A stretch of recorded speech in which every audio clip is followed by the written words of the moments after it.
When the Nordstrom board said this is what we're going to do, the lawyers are like, you're going to get sued, you're going to lose money, it's going to be a nightmare. And they said, no, we believe in our people. We can trust. We hire good people. We believe in our people. Whether it be salespeople, managers, it doesn't matter. This is the way we're going to run our company.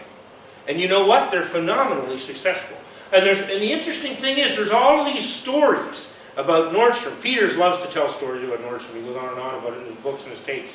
Okay? But there's stories about guys flying from one end of the country to the other because now it's fairly high-end retailer. I mean, we're not talking about selling, pairs of socks for 20 baht, okay? But still, people getting, arranging for a flight, to go, cargo flight, FedEx, whatever. The guy left his suit there, and they knew he needed it for his conference the next day. And so they just FedExed it.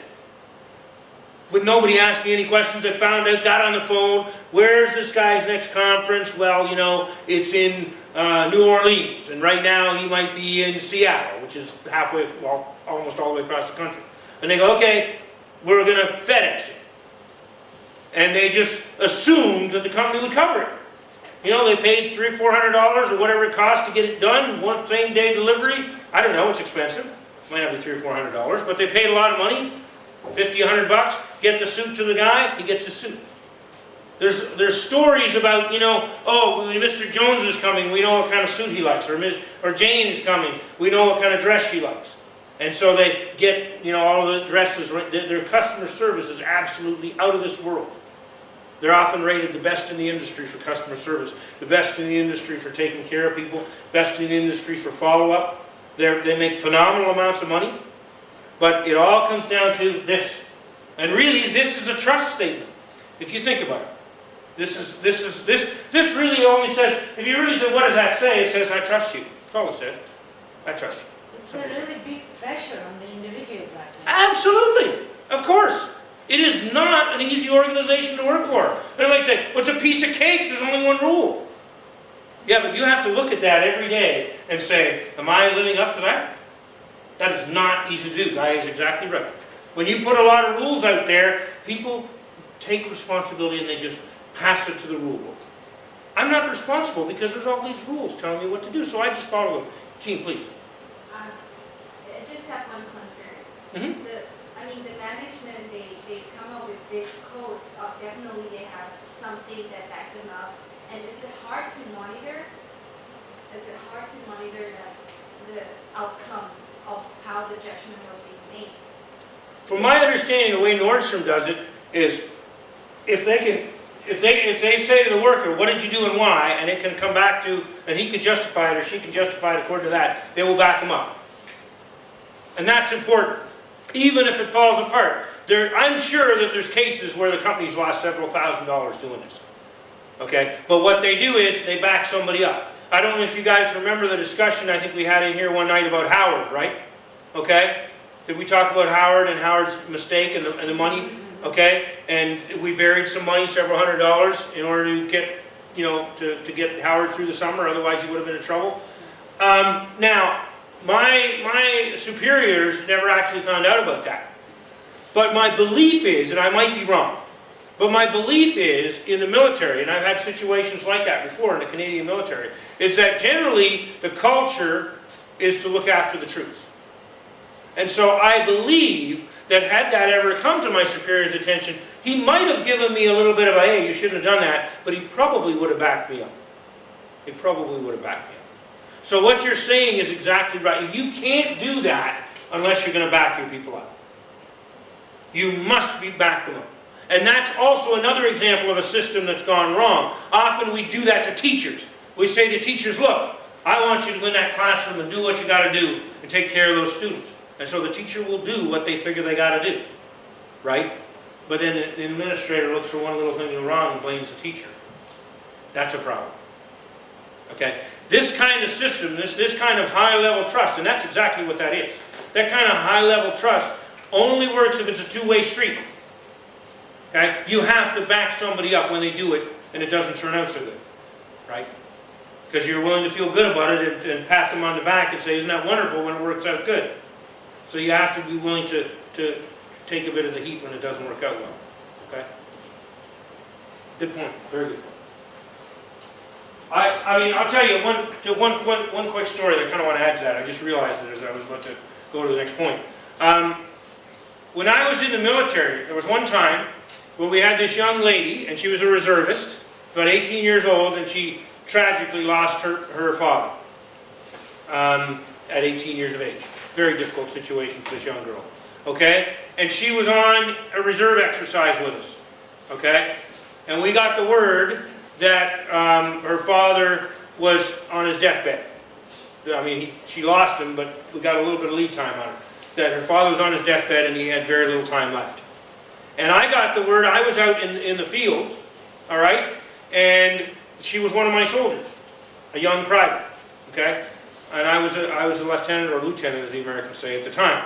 And so I got this information, and I went to the sergeant and I said, you know, let's go to the airport and we'll just put her on a plane.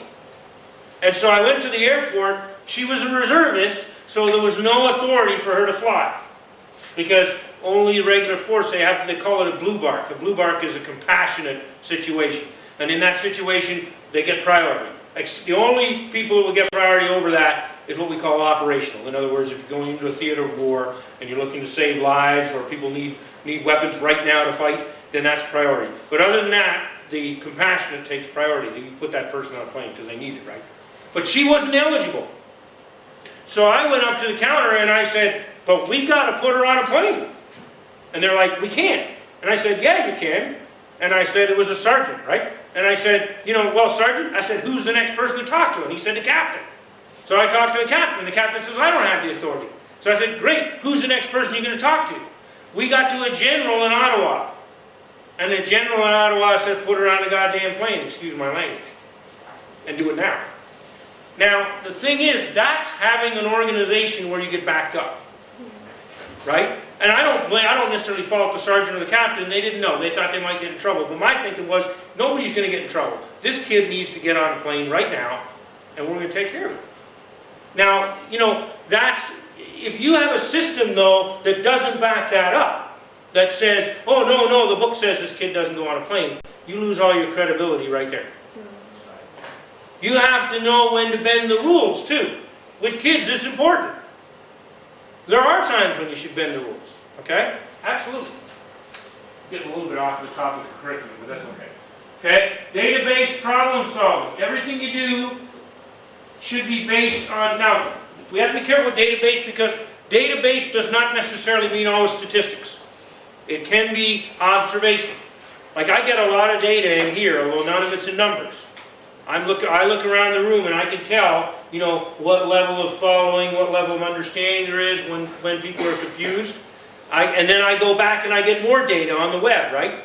When I look at people's reflections. Oh yeah, okay, well this one wasn't so great. I could see some people misunderstood a bit here, right? That's all data. There's no numbers, but it's all data. Okay? So data can be qualitative, it can be quantitative, it can be observational. It's all data. Yeah. About this one. Well, I know in the long run it can be done. It's talking about student development and learning, and it should be based on research and everything, and it should be because, as you said, it could be coached or constantly. But on the spur of the moment, when something's happening and you're on the ground and everything, you can't use this data. Of course not. No. That's where, like I say, anything, it doesn't matter how wonderful your curriculum is, how wonderful your plan is, always we come back to the personal element, and you have to have the backup. I always tell people, I used to say when I was in the military, I say to my soldiers, and I say the same thing to my students, really, is you do what you think you need to do, and if you can tell me why you did it, and it's a good reason, I'll back you up. And I will. I'll go into the principal and let the principal get mad at me. That's okay with me, because my credibility's on the line. To me, it's more important that the kid believe in you, ultimately, than that the principal approve what you do. Because in the long run in education, the kids are all you have. Okay? You can go get another position somewhere else and get another principal. You'll never get another kid. You'll never get another reputation for integrity with students either. Does that make sense? Okay? So it's, you might think, well, yeah, but you got to keep the principal happy. Yeah, that's always useful if you can do both. But if you have to choose, personally, I'd choose the kids. And in the long run, that'll work out better for your career too. It will. Because if you get into, and I'm a case in point, I've had it happen.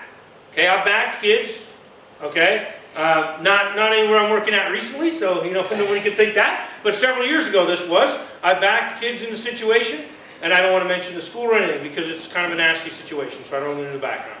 But I backed up students, okay? And it was an issue that was ethically and legally wrong, that the principal wanted to do something, and I backed the kids up, and the principal said, if you keep this up, I'm going to get rid of you. Simple as that. And she didn't get rid of me, but she made it so that I pretty much had to resign. And I went into the superintendent, and the superintendent said, you know what, you're right. But he said, if I go against the principal, that's going to be a nightmare, because then I have to deal with all these other principals. They're going to say, why are you doing that? Which I kind of understood. But the sup said to me, he said, you know what? He said, I really appreciate the way you stood up on this. And he said, I will make sure that you get I will give you a sterling recommendation, and I will also make sure that this other individual who's involved in that, which I won't say the name or the details, that person is told to leave you alone. Not to say anything, either say something positive or nothing at all. So he backed me up because he knew I was right. But in that situation, he just was in a position where he couldn't go in and correct what the principal was doing because he's got other principals to worry about, which I kind of understood too. Because then they're going to say, wait, we're supposed to have site-based management, and you're interfering, right? So it was a sticky situation for him, right? But the point is, after that, I wound up going to South Korea, where I worked for Mrs. Lee. And probably had what was the best year of my life in education. So, I would say that it works out, ultimately, if you do what's right by the kids, it works out career-wise as well. It works out in every way, okay? Personal experience. Systematic professional development. One of the mistakes that's often made in schools is we just look at the professional development in terms of what the teacher wants in some schools, or we look at it in terms of saying, we have to put all our teachers on these courses, all the teachers have to do it. But what we really should be doing is looking at what the students need and then backtracking it. What do the teachers need to give them that, and then implementing that. And that's what they're talking about here. They're talking about driving professional development from what we often in the military used to call the pointy end. The pointy end is where the main customer is, in this case the kids, right? So the kids' needs tell you what the teacher needs, and the teacher needs then drive the PD, the professional development, okay?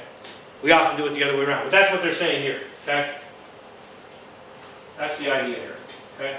From the needs of the students.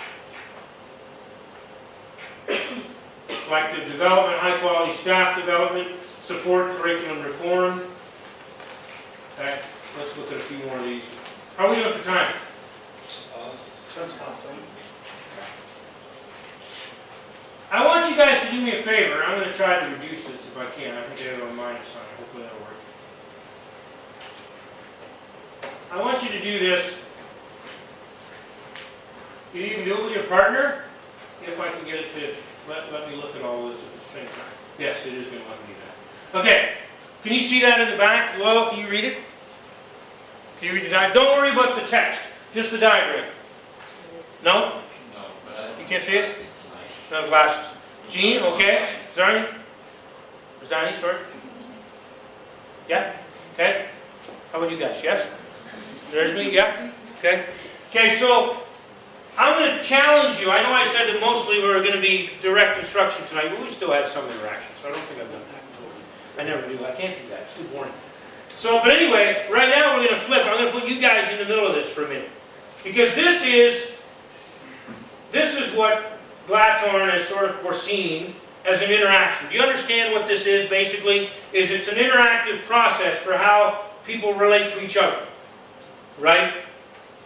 So now, Curriculum Planning Council, I said I wasn't going to use these terms too much because they are sort of particular to different areas.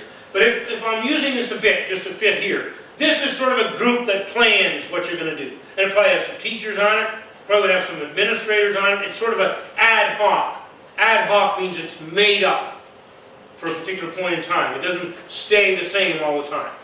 Okay? Like the board, for example, was not ad hoc. The board is elected and it's consistent. Okay, but this is